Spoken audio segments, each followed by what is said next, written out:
Hello everyone, I hope you all are doing well. Welcome back to our YouTube channel. We are back with yet another part of Chapter 6 Life Processes of Class 10 Science. I hope you all would have watched the first part of this chapter, and if not, the link to the part 1 is in the description box. You all can go and check that out. So today's motive is to cover majorly three topics, which are how do organisms obtain their nutrition, nutrition in human beings, and dental caries. How do organisms obtain their nutrition? Following the NCERT, we are going to dive deep only to the nutrition in amoeba and paramecium. So amoeba is basically a unicellular organism with irregular shape. It extends its finger-like projections called pseudopodia as shown in the figure. It covers the food particles entirely and forms a vacuole to digest complex substances. Finally, the undigested waste material is thrown out of the cell through the process of rupturing its cell membrane. Paramecium is another unicellular organism whose cell has a definite shape unlike amoeba, and the food is taken in at a specific spot. There are numerous hair-like extensions or projections on the cell's outer membrane which facilitate the movement of the food. Remember, amoeba has pseudopodia while paramecium has cilia. Now comes the nutrition in human beings. So, the food that we ingest makes its pathway through a long tube called the alimentary canal. This extends from the mouth to the anus. As soon as we eat the food, it is crushed into small pieces by our teeth.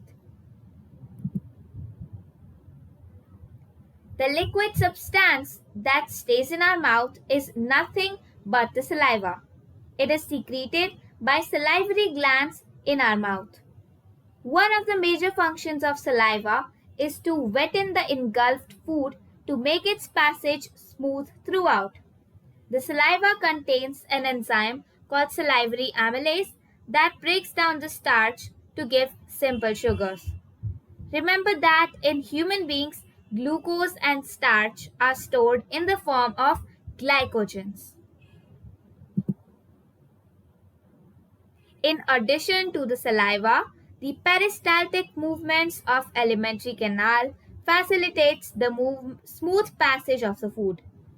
These movements are nothing but the rhythmic contraction and relaxation of the muscles present in the canal.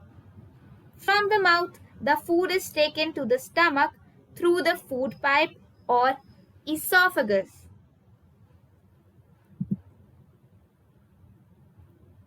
In the walls of our stomach, gastric glands are present which secrete majorly three gastric juices: hydrochloric acid, pepsin, and mucus.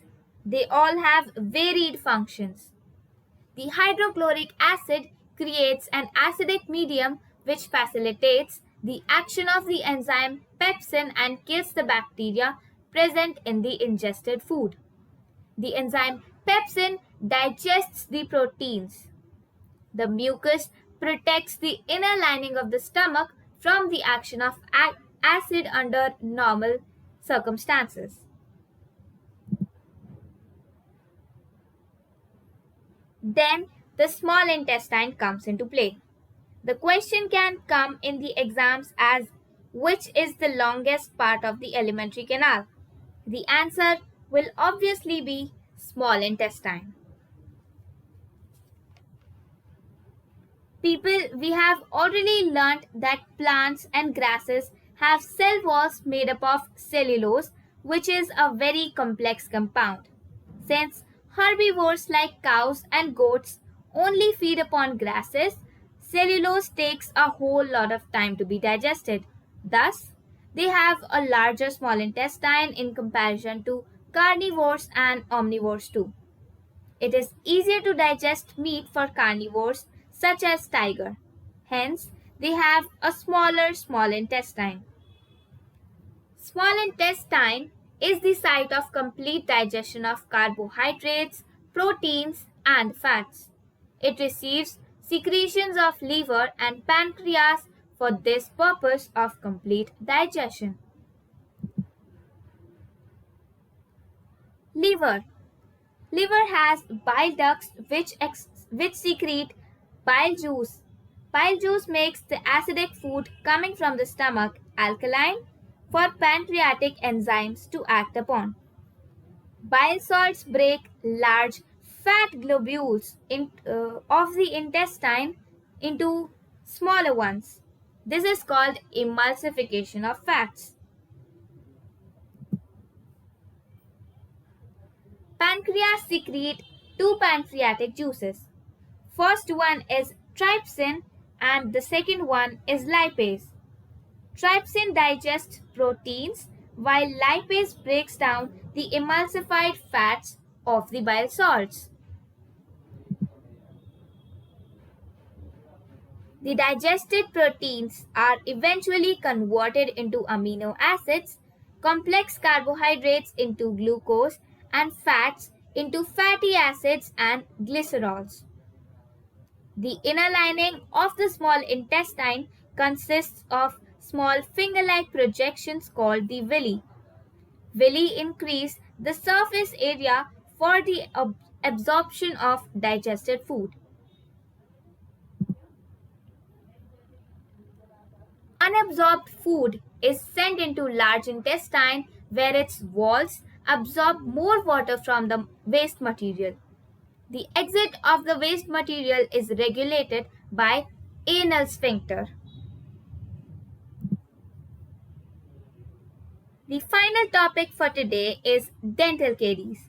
Dental caries or tooth decay or cavities as called commonly are permanently damaged areas in the teeth that develop into tiny black spots or holes.